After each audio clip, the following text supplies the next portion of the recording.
Police constable भर्ती में उम्र सीमा बढ़ाने की मांग को लेकर बेरोजगार युवा लगातार आंदोलन कर रहे हैं। पिछले दिनों देहरादून की सड़कों में बड़ी संख्या में युवा उतरे, सचिवालय घेराव किया और उम्मीद ये थी कि सरकार इस बीच शायद कोई फैसला ले ले और 3-4 साल की जो छूट की मांग कर रहे युवा उस पर सरकार हामी भर देगी, लेकिन ऐसा अभी तक हुआ नहीं है। और दूसरी तरफ जो बेरोजगार युवा हैं वो अब इस लड़ाई को आर पार की लड़ाई बनाने के मूड में हैं और एक निर्णायक लड़ाई की तैयारी युवा कर रहे हैं। हमारे साथ राम खंडेलवाल मौजूद है, उत्तराखंड बेरोजगार संघ के उपाध्यक्ष हैं। राम भाई, अब क्या है, कोई रास्ता अभी बचता हुआ दिखाई दे रहा है? क्योंकि 29 तारीख को आखिरी तारीख है कांस्टेबल भर्ती की। उस समय बहुत तेज़ी से बीतता जा रहा है और सरकार के स्तर से कोई ऐसी हलचल हमें नहीं दिखाई दे रही है कि क्या सरकार का वाकई में मूड है वो उम्र बढ़ाएंगे। क्या करेंगे अब आप लोग? देखिए, रास्ते है और रास्ते हैं। उत्तर प्रदेश में भी अगर उम्र सीमा बढ़ी, वहाँ युवाओं ने प्रदर्शन किया था, बड़ी संख्या में युवा सड़कों पर उतरे थे और जब फॉर्म भरने की वहाँ पर आखिरी 3 दिन रह गए थे, तो उसी दिन जो है फिर वहाँ की योगी आदित्यनाथ सरकार ने फैसला लिया था कि भाई 3 साल छूट दे दी जाती है। तो प्रदेश के युवाओं ने जो 9 नवंबर को भीषण रैली की थी, उसके बाद से चीज़ें बदलनी शुरू हो गई हैं। हमें जो अब जानकारी मिली है वो ये है कि 21 तारीख को सचिवालय में एक बैठक रखी गई है। 21 तारीख के लगभग एक बैठक है और उस बैठक में वो आखिरी बैठक है। अब जो फाइल अभी गृह सचिव के पास थी, वो फाइल अब जो है मुख्य सचिव के टेबल पर जा चुकी है। इसका मतलब ये है कि अब मुख्य सचिव ने फैसला लेना है कि आयु सीमा कितनी रहेगी, कितनी नहीं रहेगी।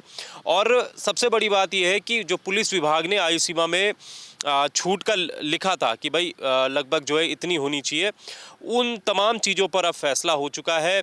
गृह सचिव ने भी उसमें, मुझे लगता है कि अपनी मोहर उन्होंने उसमें लगा दी होगी और अब ये फाइल सीधे गृह सचिव के टेबल पर है। 21 तारीख को शाम को ये बैठक होने जा रही है और मुझे लगता है कि अगर सरकार थोड़ा भी बेरोजगारों से लगाव करती है, बेरोजगारों से प्यार करती है, प्रदेश के बेरोजगारों के हित में अच्छे फैसला लेना चाहती, तो मुझे लगता है कि 21 तारीख को सरकार ज़रूर इस पर अमल लेगी और ये फैसला करेगी। अन्यथा ये वो दिन भी हो सकता है, 21 तारीख का दिन, कि एक तरफ जो है अगर बेरोजगारों के हित में फैसला लिया गया तो बेरोजगार बल्ले बल्ले सरकार की करेगा, नहीं तो फिर जो है बेरोजगार 21 तारीख से ही एक नए अब तांडव के रूप में आपको देखने को मिलेगा। उसमें एक जो मांग आपकी है कि महिलाओं का कोटा उसमें नहीं है, वो भी उनकी भी मांग है कि कम से कम 400-500 सीटें तो महिला वर्ग की होनी चाहिए। क्या उस मांग पर भी आपकी बनी रहेगी या केवल उम्र सीमा की बात करें? क्यों नहीं बनी रहेगी, बिल्कुल बनी रहेगी। हम तो चाह ही रहे हैं कि भाई महिलाओं की सीट उसमें आए। हमने तो खुद ही सबसे पहले, अगर किसी ने ये मुद्दा उठाया तो बेरोजगार संघ ने उठाया, हमने ये मुद्दा उठाया और हम कुछ दिन पहले हरीश रावत जी से भी मिलने गए थे। खुद मैं भी वहाँ पर मौजूद था। हरीश रावत जी ने खुद वहाँ पर फिर डीजीपी को फ़ोन कराया लड़कियों के सामने। हरीश रावत जी ने शैलेश बगोली को फ़ोन मिलाया हमारे सामने और उनसे पूछा कि भाई प्रदेश में महिलाओं की कमी है पुलिस कांस्टेबल भर्ती में। तो उन्होंने, शैलेश बगोली जी ने, खुद डीजीपी ने भी माना कि हाँ कमी है। तो वही चीज़ है, अब हमने मुख्यमंत्री से ये कहा है कि भाई आप इसमें स्पेशल सीटें अनाउंस कीजिए।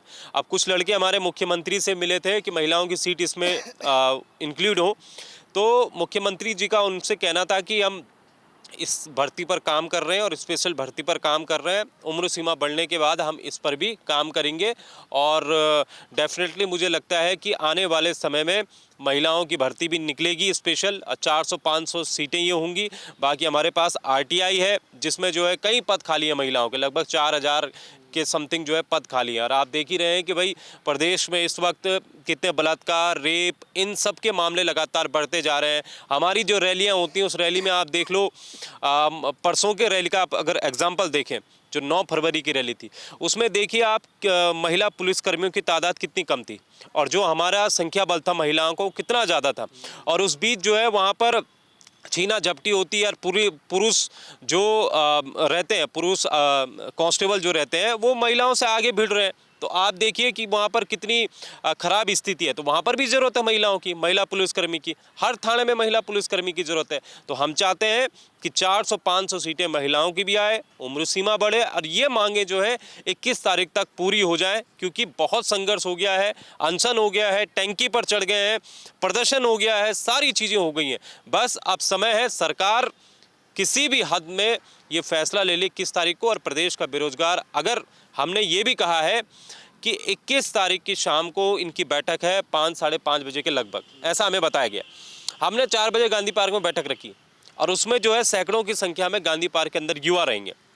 अगर हमारे हित में फैसला होता है उस दिन, तो फिर प्रदेश का जो बेरोजगार है वो मुख्यमंत्री को एक तरह से उनका अभिवादन करने जाएगा, उनको माला पहनाएगा, उनको मिठाई खिलाएगा।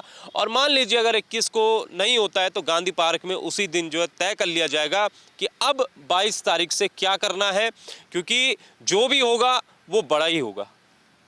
क्या, क्योंकि जो उस दिन जब यहाँ आपकी रैली हुई थी तो बड़ी संख्या में देहरादून ज़िले के तो लड़के नज़र आ रहे थे, क्या बाहर से आने वाले लड़कों को, जैसा कि आपने भी कहा था कि कुछ जो छात्राएं थी उनको भी रोकने की कोशिश की गई, बाहर से आने वालों को भी रोकने की कोशिश की गई, इस बार आप लोग क्या कह रहे हैं? क्या दूसरे ज़िलों से भी लड़के आएंगे, छात्र आएंगे? देखिए, इन्होंने रोकने की तो कोशिश की उस दिन 9 फरवरी के दिन, लेकिन आपने देखा होगा रोकने के बावजूद भी प्रदेश का युवा किस हद तक उस रैली में आया था, कितना वो जन सैलाब था।